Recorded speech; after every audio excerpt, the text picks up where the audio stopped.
저는 보시다시피 휠체어를 타고요. 그리고 이렇게 옷을 입고 노래를 하고 있는 장애인 성악가입니다.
제가 삶이 적은 삶을 살았지만 중간에 또 그렇게 안 믿으신 분도 계실지 모르겠지만요.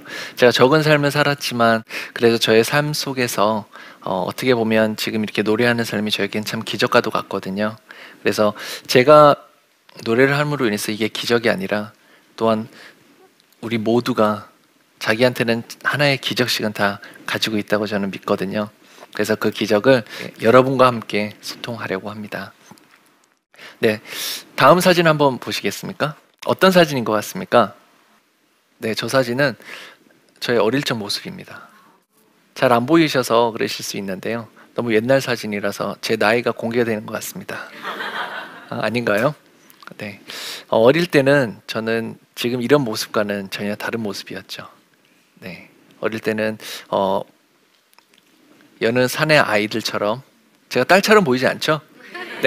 여느 사내 아이들처럼 건강하게 태어나서 장난꾸러기처럼 정말 잘 성장을 했습니다. 다음을 한번 보시겠습니까? 제가 다치기 전에 마지막 사진입니다. 비록 지금은 보통 사람들은 키가 점점 자라잖아요. 근데 저는 역으로 키가 작아졌습니다. 역으로 키가 작아졌고 사고 전에는 키가 얼마나 돼 보이세요? 80이요. 요즘 사고 전에 저의 키는 지금도 똑같지만 182였습니다. 왜 놀라시죠? 다 그만하지 않으신가요? 요즘 다 그만하잖아요. 아닙니까? 그러면 저 사진으로 봤을 때 몸무게는 얼마나 됐을 것 같습니까? 80? 본인 몸무게 말고요. 본인 몸무게 말고 95. 저 때 제가 사고 전에 키는 180이라고 말씀을 드렸고 몸무게는 110kg였습니다. 그러면 지금의 모습과 좀 다르긴 한데요. 얼만큼 건강했는지 상상이 되시죠? 태어나서 아픈 적이 한 번도 없었고요. 그리고 아무 탈 없이 잘 성장하면서 제 꿈을 향해서 걸어가기 시작을 했습니다. 군대를 막 제대하고 사회에 이제 복귀하기 위해서 노력을 하고 준비를 하는 과정에 뜻하지 않게 저는 사고를 만나게 됩니다. 저에게는 믿을 수 없는 그런 청천벽력과 또 같은 일이 마른 하늘의 날벼락처럼 생기게 되었습니다. 운동을 하다 저는 사고를 만나게 됐는데요. 저는 수영을 하다가 벽에 미끄러지면서 머리를 부딪히면서 저는 목이 부러지게 됐습니다. 그래서 저는 응급 수술을 받기 위해서 응급차를 타고 가게 되었고요. 그리고 첫 응급 수술을 가서 한 7시간 정도를 응급 수술을 받게 됩니다. 그래서 제가 수술을 받은 다음에 어떤 부위인지 사실은 잘 몰랐었습니다. 그래서 다음 사진을 보시면 우리 몸에 기둥이 되는 뼈를 척추라고 합니다. 근데 척추에는 3가지 분류로 나눌 수 있는데요. 목에 해당되는 뼈를 경추라고 하고요. 그다음에 가슴에 해당되는 부분을 흉추라고 하고요. 그리고 꼬리뼈가 있는 엉덩이랑 연결되어 있는 부위를 요추라고 부릅니다. 하지만 제가 다친 부위는 목에 해당되는 경추라는 뼈가 분쇄골절로 가루가 됐고요. 그리고 뼈가 으스러지면서 그 다음에 목 속에 있는 경수라는 신경을 함께 끊어지게 됩니다.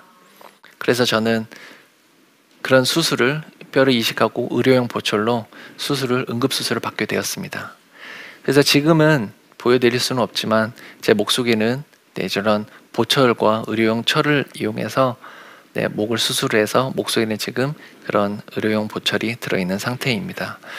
그래서 제가 큰 소리로 말을 하거나 아니면 빨리 말을 하거나 그리고 노래를 하는 데 있어서 사실 좀 많이 어려움을 가지고 있는 그런 장애를 가지고 있습니다.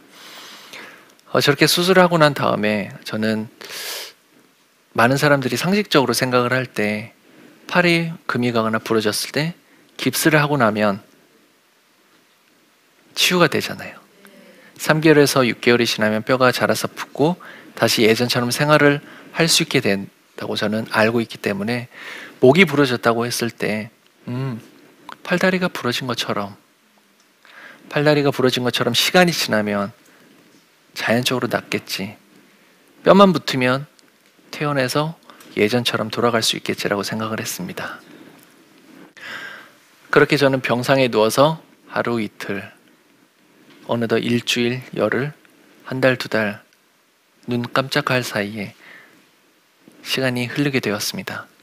그렇게 저는 어느 날 시간이 지나도 낫지 않아서 항상 회진을 도는 의사 선생님께 물어봅니다. 선생님, 제가 언제쯤 나을 수 있을까요?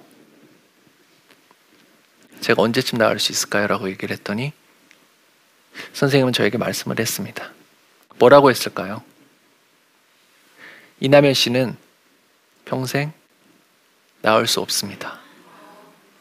그리고 평생 장애인으로 살아야 합니다.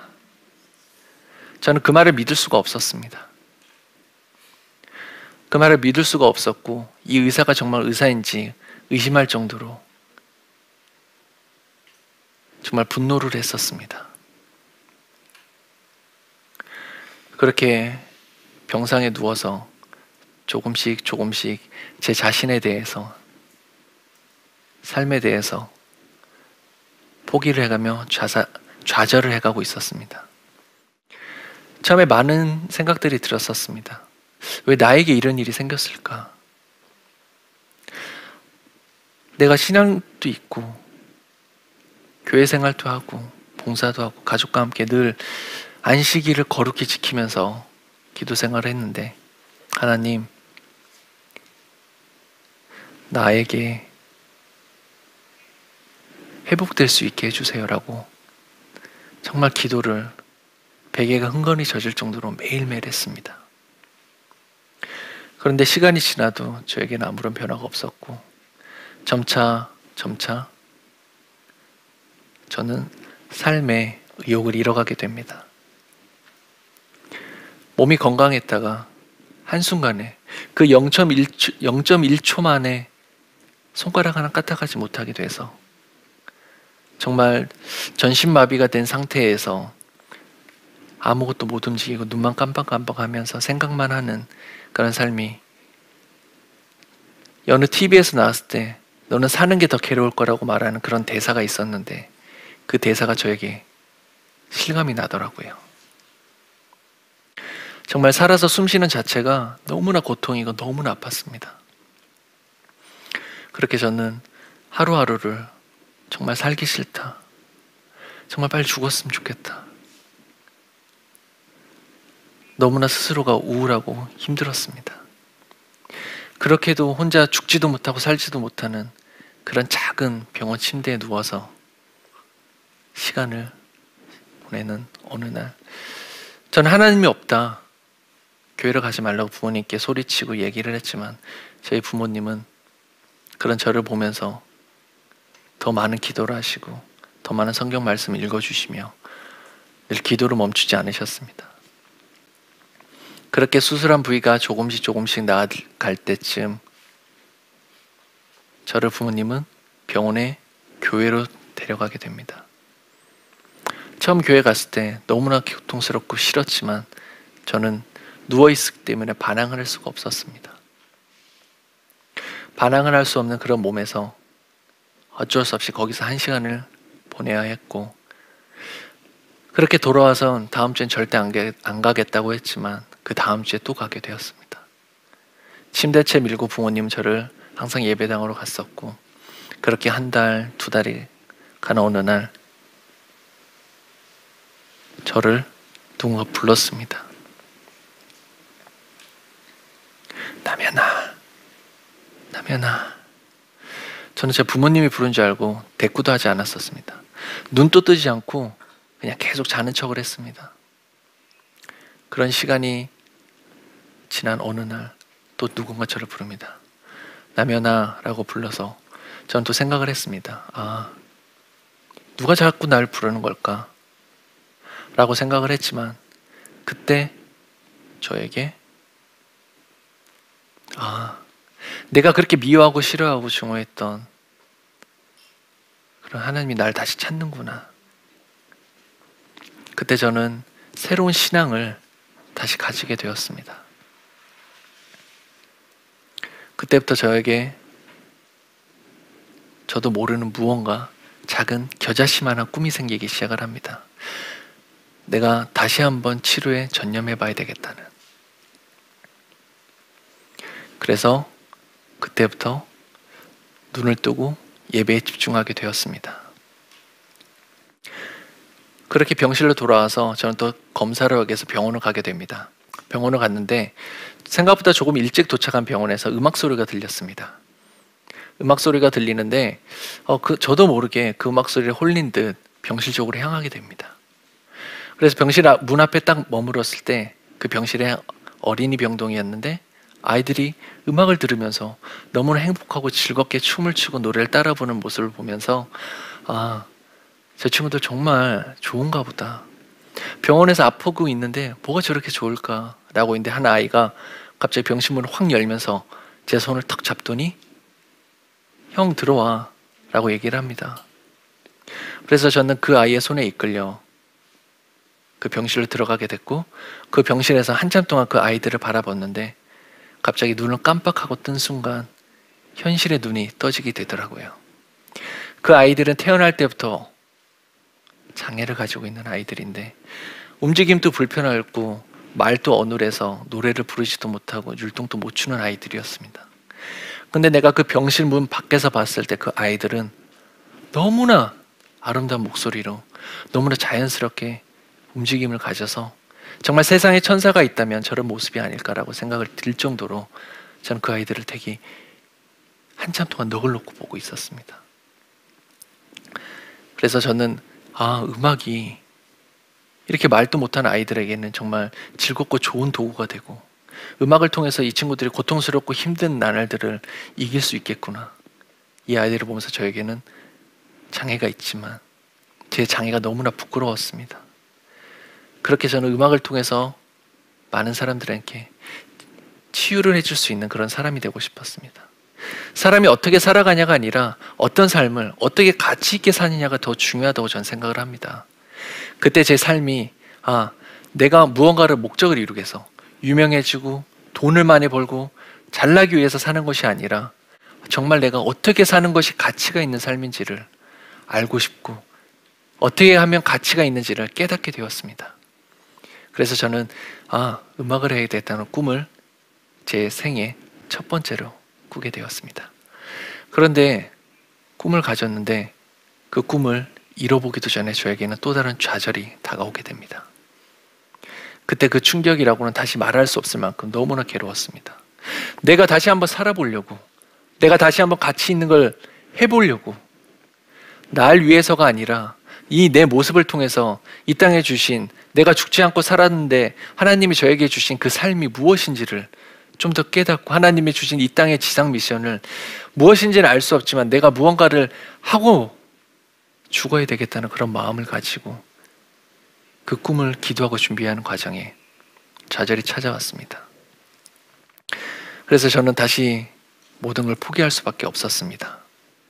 그렇게 포기해서 정말 내가 아무것도 할 수 없을까라고 생각을 했지만 저는 그 꿈을 너무나 이루고 싶었습니다. 다음 사진을 보시면 우리 몸의 구조입니다. 근데 저기 머리서부터 팔끝까지 녹색 부분이 보이십니까? 네. 제가 지금 움직일 수 있는 부분은 저 녹색 부분 중에서 어깨까지 해당되는 부분을 움직일 수 있습니다. 그래서 제가 처음 가진 꿈, 음악을 하고 싶은데 제가 움직일 수 있는 부분이 머리부터 어깨까지밖에 없다 보니, 음악에는 종류가 많습니다. 악기도 있고 노래도 있지만 제가 스스로 움직일 수 있는 부분이 입이다 보니까 노래를 선택하게 됐고, 그래서 노래를 하고 싶다라고 말씀을 드렸더니 이남현 씨는 노래를 할 수 없습니다라고 했습니다. 왜 제가 노래를 할 수 없을까요? 라고 했더니 성악가라고 하면 보통 몸 전체를 악기로 사용을 합니다. 그래서 큰 성량과 긴 호흡량, 그리고 복식호흡, 그리고 하체가 튼튼해야 정말 화려한 인간이 낼 수 있는 아름다운 테크닉적인 소리를 낼 수 있는데, 이남현 씨는 큰 소리를 낼 수 없을 뿐더러 폐활량은 사고 전에 비해 20-30%밖에 안 되고, 그리고 복근을 전혀 사용할 수 없고 하체는, 허리는 전혀 말을 할 수 없는 정도의 그런 신경이 전달되지 않아서 의지대로 사용할 수가 없기 때문에 노래를 할 수 없다라고 합니다. 그래서 저는 너무나 큰 충격이었지만 내가 지금 할 수 있는 게 선택의 여지가 없었습니다. 왜냐하면 손톱까딱하지 못하는 제 삶이 무언가를 제가 스스로 할 수 있는 걸 찾기라고는 정말 어려운 일이었습니다. 그리고 제가 장애인으로 살아보질 않았기 때문에 어떻게 살아가야 될지조차, 방법조차 알 수 없어서 저는 그 작은 꿈 하나를 붙잡을 수밖에 없었습니다. 그래서 저는 사람들이 없는 곳에 가서 노래를 부릅니다. 소리를 질렀지만 정말 노래가 되지 않았고, 고음조차, 악을 지르는 것조차 나오지가 않았었습니다. 제가 노래를 한다고 사람 없는 곳에 했으면 사람들은 저의 소리를 듣고 와서 무슨 일이냐고, 어디가 아픈 거 아니냐고 물을 정도로 사람들이 들었을 때는 음악 소리처럼 들리지가 않았었습니다. 그렇게 저는 시간이 지나서 낮에는 연습을 할 수가 없어서 밤에 연습하게 됩니다.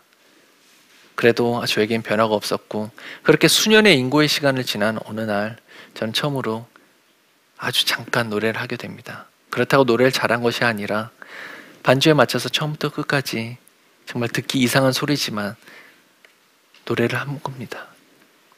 그게 얼마나 기뻤던지 그때부터 조금씩 더 많은 연습을 하게 됩니다. 사람들은 말을 합니다. 한 분야의 전문가가 되기 위해선 1만 시간을 들이라고. 그런데 저는 노래하기 위해서 정말 수십만 번은 더, 한 곡을 가지고 수십만 번은 더 많이 불렀던 것 같습니다. 그렇게 수십만 번을 불러야만 저는 그런 1만 번에 1만 시간을 투자해야 전문가라고 말을 들을 수 있지만 저는 그 분들보다 더 많은 시간을 투자를 했습니다. 그래서 장애가 있지만 더 많은 노력을 한다면 정말 그 분야에 당연히 할 수 있을 거라고 저는 믿습니다. 장애를 가짐으로 인해서 사실 좀 부족하고 힘들고 불편한 건 사실입니다. 하지만 장애를 가졌다고 해서 불행하거나 안 되진 않더라고요. 건강하면서도 자신의 꿈을 잃고 꿈을 없이 살아가는 사람이 얼마나 많습니까? 하지만 그런 사람들이 있는 가운데 저 장애를 가졌는데도, 중도의 장애를 가져서 얼마나 힘들었을까. 근데 그 꿈을 위해서 노력하는 저 열정과 모습을 보면서 그런 분들도 꿈을 가지고, 또 저처럼 후천적으로 장애를 가지신 분들이 또 저를 보면서 또 힘과 꿈을 가졌으면 하는 그런 마음을 가지고 있습니다. 사실 저도 우울증, 대인기피증, 대인기피증, 공황장애, 자살충동까지 병상에서 많이 다 느꼈던 것들이거든요. 네, 그런 분들에게 저의 모습을 통해서 제가 겪었기 때문에 그런 분들에게 전달하고 싶은 마음이 있습니다. 그렇게 제 삶이 지금 이렇게 참 기적과 똑같이 살아가고 있습니다. 여러분의 삶에도 그런 기적이 늘 함께 있기를 바랍니다. 그리고 여러분의 삶이 정말 노력을 통해서 좀 더 힘을 낼 수 있고, 그리고 그 힘에 정말 기도 생활이 함께 돼서 여러분의 삶이 정말 행복하고 아름다워지길 제가 응원하겠습니다. 감사합니다.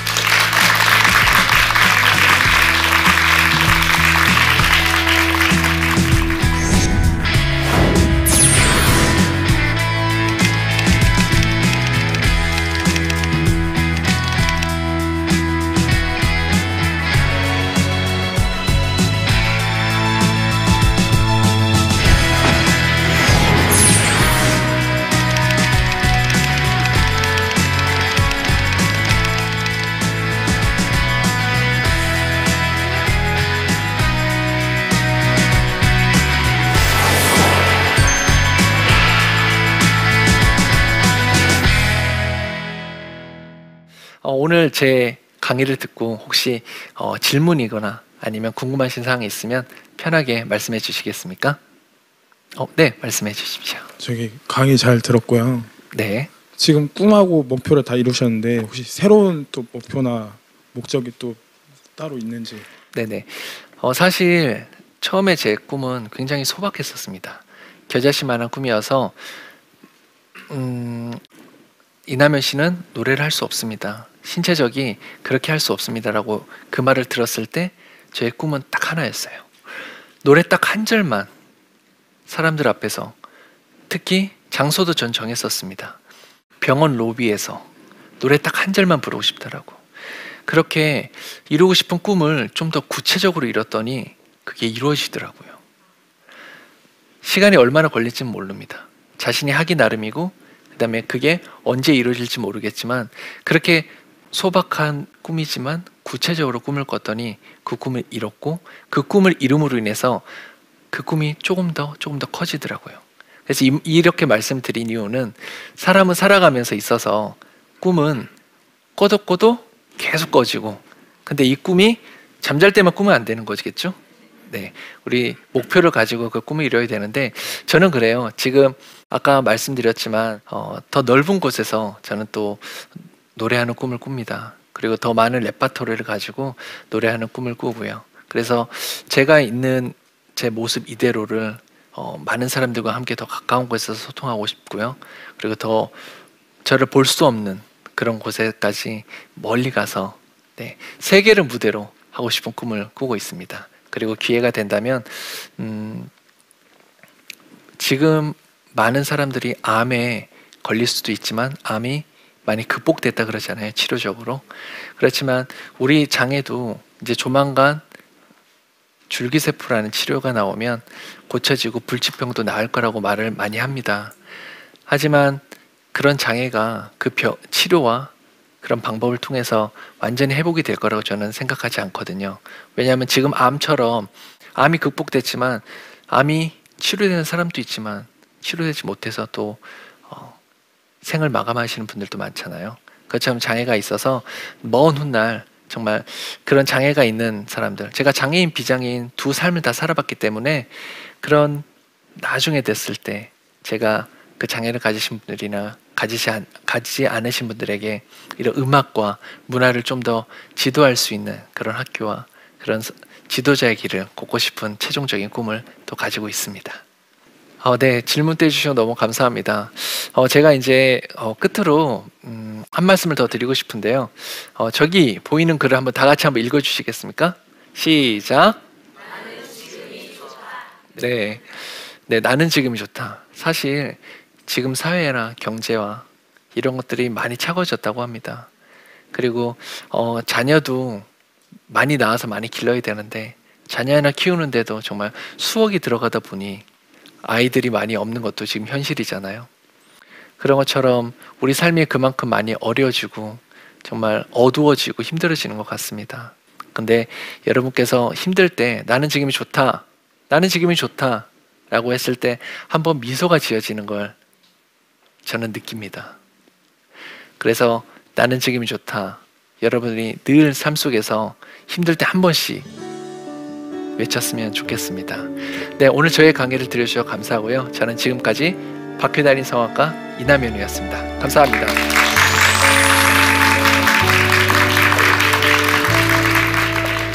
가정의 단위는 부부가 중심이 되고 마치 핵과 원자와 마찬가지로 그다음에 자녀들을 주위에 놔서 길러나가는 거지 거기에 부모가 또다시 와서 거기에 구성요원으로 붙어 있거나 이렇게 하면 안 돼요. 그러니까 가정을 이루는 우선순위를 확실히 해야 되는 겁니다. 부모가 먼저냐 아내가 먼저냐 물에 빠지면 아내를 먼저 건질 것이냐 어머니를 먼저 건질 것이냐. 근데 사실은 마누라밖에 몰라야 돼요. 그래, 마누라가 또는 부부가 우선입니다. 첫째예요. 그 다음에 부부가 하나가 된 이후에 부부의 힘을 합쳐서 부모를 그 다음에 섬기게끔 되는 것이 성경적인 원리입니다.